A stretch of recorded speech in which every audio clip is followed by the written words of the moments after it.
এদিকে সকাল থেকে দেশের বিভিন্ন জেলায় গণসংযোগ করছেন বিভিন্ন দলের প্রার্থীরা।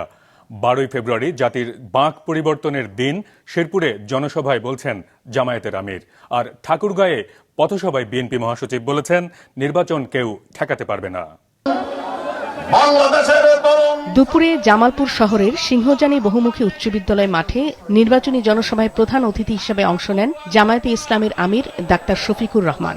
এর আগে সকালে শেরপুরের শ্রীবর্দী উপজেলায় নির্বাচনী জনসভায় যোগ দেন তিনি।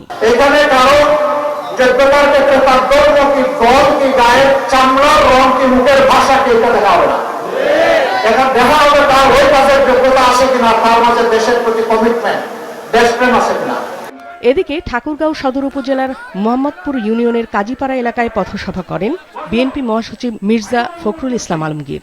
আমরা ওই দল করি, আমরা কোনো চোর ছাত্র ডাকাতদের দল করি না, আমরা ন্যায় মানুষ, ন্যায় পরায়ণ শহীদ এবং দেশাত্মীয় দল করি, তাই না?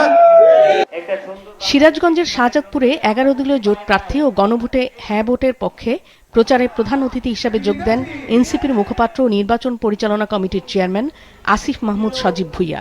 কুমিল্লার দেবিদ্বারে পৌর এলাকায় এনসিপির মুখ্য সংগঠক হাসনাত আবদুল্লাহর নেতৃত্বে গণভোট হ্যাঁর পক্ষে অনুষ্ঠিত হয় গণমিছিল।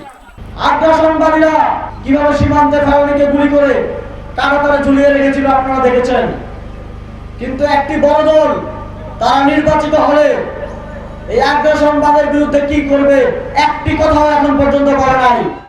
দিনাজপুরের ঘোড়াঘাটে পালসা গ্রামে নির্বাচনী গণসংযোগ করেন দিনাজপুর 6 আসনের বিএনপি প্রার্থী ডাক্তার এজেডএম জাহিদ হোসেন।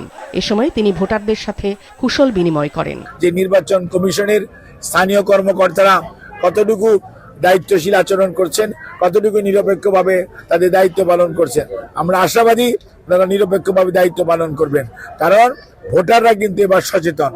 ভোলায় নির্বাচনী সমাবেশ করেন বিএনপি জোট প্রার্থী আন্দালিক রহমান পার্থ। ও যে দেশকে দেখায় ওইটা নাকি আসলে দোজখ, ও যে দোজখ দেখায় ওইটা নাকি আসলে দেশ। এই ফিতনা যারা করে, এই মুনাফিকি যারা করে, এই ভেদাভেদ যারা করে, এই দজ্জালের ধোঁকাবাজি থেকে আপনারা দূরে থাকবেন ইনশাআল্লাহ। সকাল থেকে নিজ নির্বাচনী এলাকা নোয়াখালীর চাটখিল পৌরসভার বিভিন্ন স্থানে পথসভা করেন বিএনপি প্রার্থী ব্যারিস্টার মাহবুব উদ্দিন খোকন। এছাড়া নির্বাচনী জনসমাবেশ করেন ব্রাহ্মণবাড়িয়া 1 আসনের বিএনপি প্রার্থী এম.এ. হান্নান। নারীদের বাইরে কাজ করতে না দিতে একটি দল ম্যান্ডেট দিয়েছে বলে মন্তব্য করেছেন জাতীয় পার্টির চেয়ারম্যান জি.এম. কাদের। রংপুর সুপার মার্কেটে আজ নির্বাচনী প্রচার চালান তিনি। যদি সুষ্ঠুভাবে আমাদের ভোটাররা যেতে পারে, ভোট দিতে পারে এবং সুষ্ঠুভাবে গণনা হয়, ফলাফল হয়, তবে আমরা রংপুর বিভাগে এবার অনেক বেশি সিট পাবো, অনেক বেশি ভোট পাবো।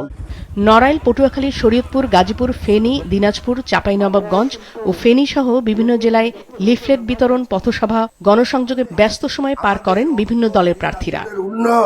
নাদিয়া আফরিন, মাছরাঙা নিউজ ডেস্ক।